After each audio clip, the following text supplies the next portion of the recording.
The crystal wine glasses clinked as Mom passed around her signature eggnog, the heavy scent of nutmeg mixing with the aroma of roasted turkey. Our family's annual Christmas dinner was in full swing, complete with all the traditional Foster family dynamics. "So, Jennifer," Dad began, cutting into his turkey with surgical precision, "still working at that little startup? What do you call it again?" "Quantum Sphere Technologies," I replied evenly, smoothing my simple black dress under the table. "And yes, I am." My sister Catherine smirked from across the table, her diamond engagement ring catching the light as she reached for her wine. "You know, there's still an opening in corporate development at Foster Financial. David could put in a word for you, right honey?" Her fiancé, David Chen, Dad's newest golden child and rising star at the family firm, nodded magnanimously. "Of course. Always happy to help family." "That's very kind," I said, taking a small sip of water. "But I'm quite satisfied with my current position." Mom sighed dramatically, adjusting her Cartier bracelet. "Darling, you have an MBA from Stanford. Surely you could find something more established. You're 32 now, and these startups, well." She gestured vaguely with her fork. I thought about the documents sitting in my briefcase, about the announcement scheduled for tomorrow morning, about the last 3 years of working 18-hour days while my family dismissed my choices. But I kept my face neutral, a skill learned from countless board meetings. "Jennifer's always been stubborn about doing things her own way," Dad commented, his tone carrying the weight of decades of disappointment. "Remember when she turned down the VP position at Foster Financial to join that tech incubator?" "How could we forget?" Catherine chimed in. It was the talk of the country club for months. The Foster heir apparent, choosing to work in a garage instead of taking her rightful place. I opened my mouth to respond when my phone buzzed. A text from my executive assistant. "Final acquisition papers ready. Board needs immediate signature." "Speaking of work," I said, standing smoothly, "would you excuse me for a moment? I need to take care of something." "On Christmas?" Mom looked scandalized. "Surely your little startup can survive without you for one dinner."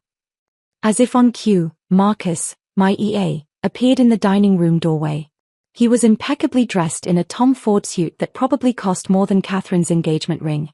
"Ms. Foster," he said professionally, "I apologize for the interruption, but the board requires your immediate signature on the $6.2 billion acquisition documents. The SEC filing deadline is approaching." Mom's fork clattered to the floor. Dad's knife froze halfway through his turkey. Catherine's wine glass stopped midway to her lips. "Did he say?" David started, his corporate lawyer instincts kicking in. $6.2 billion. Dad finished, his voice barely a whisper. I dabbed my lips with my napkin, taking my time. "Yes, that's correct. Marcus, please bring in the papers. We might as well do this here." Marcus nodded and returned with a sleek leather portfolio.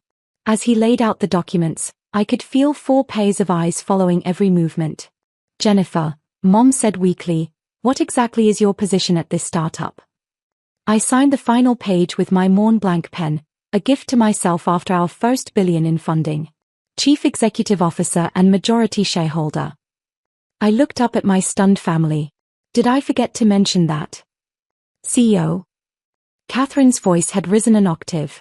But you said you were working at a startup. We were a startup. 3 years ago. I handed the signed documents back to Marcus. Now we're the leading quantum computing company in the world, and we're acquiring our largest competitor. I checked my watch. The announcement goes public tomorrow morning at 9. Dad's face had gone pale. $6.2 billion, that's more than Foster Financial's entire market cap.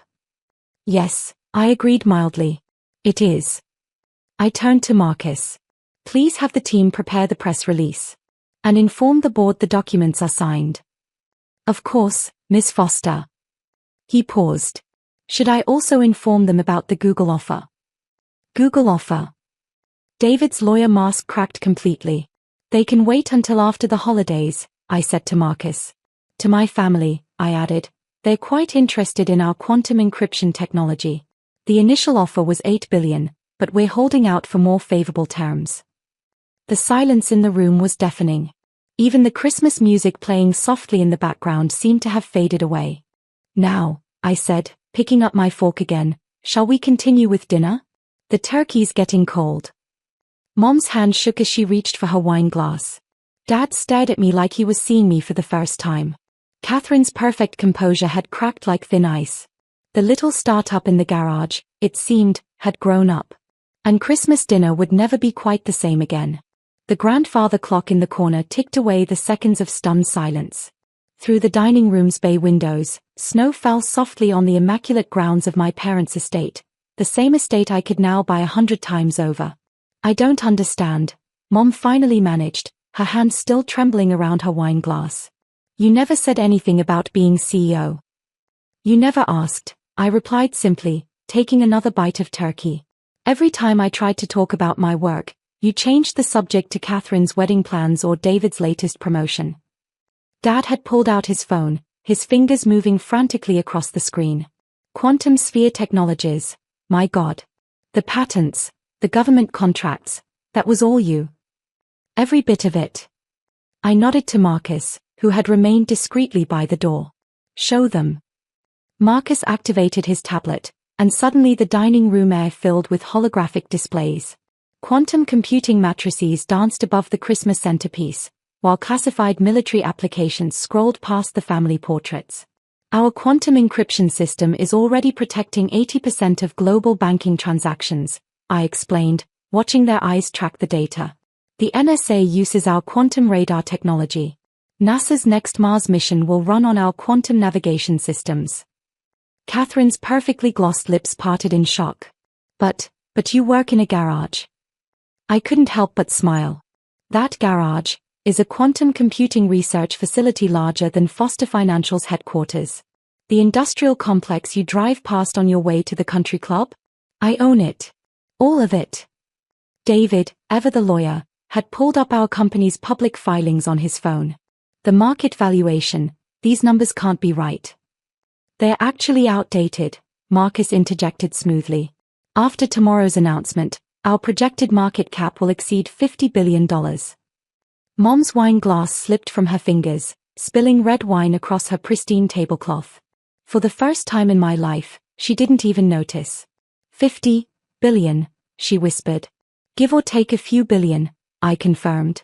"The quantum computing market is quite volatile. Speaking of which." I turned to Marcus. "How's our stock doing?" "Up 12% since this morning. The rumors of the acquisition are already hitting Wall Street." Dad's business instincts finally kicked in. "Foster Financial could." "No," I cut him off gently. "You don't have the expertise, the security clearance, or the capital. Besides, I checked my watch. Google isn't the only tech giant interested in acquiring us. Apple called this morning. Their offer makes Google's look like pocket change." Catherine had gone very still, her engagement ring suddenly looking very small. "All those times you couldn't make it to my wedding planning sessions." "I was usually in meetings with world leaders or military generals," I completed her thought. "That weekend I missed your bachelorette party? I was at the White House, discussing quantum defense capabilities." Mom had found her voice again, though it wavered. "But your apartment, your car, you live so modestly." "Because I don't need a mansion to prove my worth," I replied, meeting her eyes. "My company's technology is reshaping the fundamental nature of computing. We're unlocking the secrets of the universe at the quantum level. What does it matter what car I drive?" Marcus's tablet chimed softly. "Ms. Foster, the Pentagon is on the line. It's about the quantum satellite network. Tell them I'll call back after dinner." I turned back to my family. "Now you understand why I couldn't take that VP position at Foster Financial. I was a bit busy revolutionizing modern technology." Dad's hands were shaking slightly as he reached for his scotch. "Why didn't you tell us? Would you have believed me?" I asked quietly. 3 years ago at this same table, you called me a disappointment for turning down the family legacy. You said I was throwing my life away on science fiction dreams." The room fell silent again, broken only by the soft hum of the holographic displays still dancing above our Christmas dinner. "The press release is ready for your review," Marcus said, breaking the tension. "And Ms. Foster? The quantum teleportation test was successful. We made history again today. I nodded, suppressing a smile at my family's collective gasp. Thank you, Marcus. We'll celebrate that particular breakthrough another time.